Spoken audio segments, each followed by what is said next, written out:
这是一个美的的真空吸尘器，插上充电器之后，电量指示灯显示满电，没有充电电流。拔掉之后能够正常的开机，但是2-3秒左右的时间就自动停机了，并且指示灯闪烁。遇到这种故障现象的时候，通常是里面的锂电源出现了问题，我们需要拆解开。打开集成盒看一下，它的型号是美的 Q3 的一个加强版。继续进行拆解，在它底座的位置有4颗固定螺丝，是十字形的，需要依次拆解掉。打开这个外壳之后，里面就是它的控制板以及锂电池堵的部分。这个外壳松开螺丝之后是卡扣进行固定的，需要找来薄刀片或者说撬棒，从它的缝隙中插入之后，慢慢的撬一下就能够将它拆解开。打开这个底座的外壳之后，可以看一下里面有一个塑料小板，上侧是它的充电线，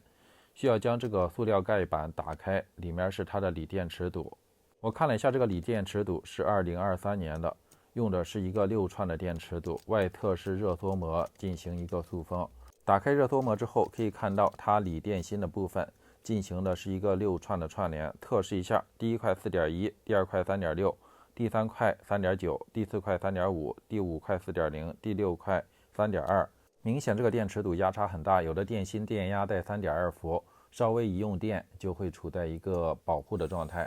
有的电芯电压在4.1伏，稍微一充电也就成一个充满的状态，所以说充放电时间很短。遇到这种情况的时候，先将这个线路的位置做一下拍照的处理，然后将线路以及电池堵分解开。可以看一下这个电池堵的部分是没有充放电保护板的，它上面的连接线连接的就是内部控制板上集成的保护板。剪断上面的连接线之后，接着将电池堵上的连接叶片都给它依次拆解开。拆解开之后，整个电池支架才能够打开。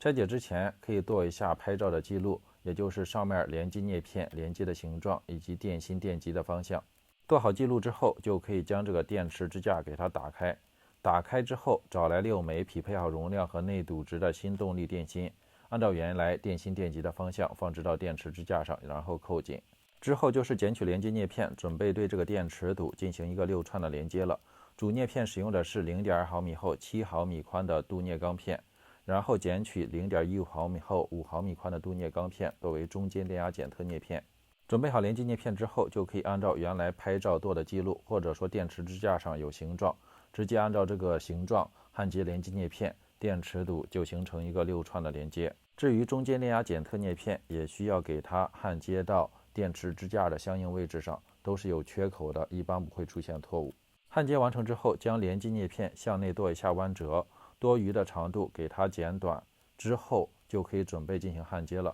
焊接的时候需要找来主机，先看一下红色的凸线，它原来预留了一定长度的连接镊片，需要给它补充上一定的长度才能够焊接。连接的时候，先将总正极的连接镊片焊接到电池堵单独的这个正极上，也就是电池堵的总正极。紧接着看一下手机做的拍照记录，焊接上上侧的3个中间电压检测线，先在中间电压检测镊片的位置给它上焊锡，便于一会儿可以直接进行焊接。之后看一下黑色的细线是它的第1个中间电压检测点，给它焊接上。再看一下第2根蓝色的线，最后一根是红色的线，这3根细线都是中间电压检测点，位置不能出错。接着焊接下侧的2个中间电压检测线和总负极的连接线，看了一下，有一根黄色的细线在中间电压检测镊片的位置，后面找到一根黑色的凸线，它是总负极的连接线，直接焊接到电池堵电芯的总负极上。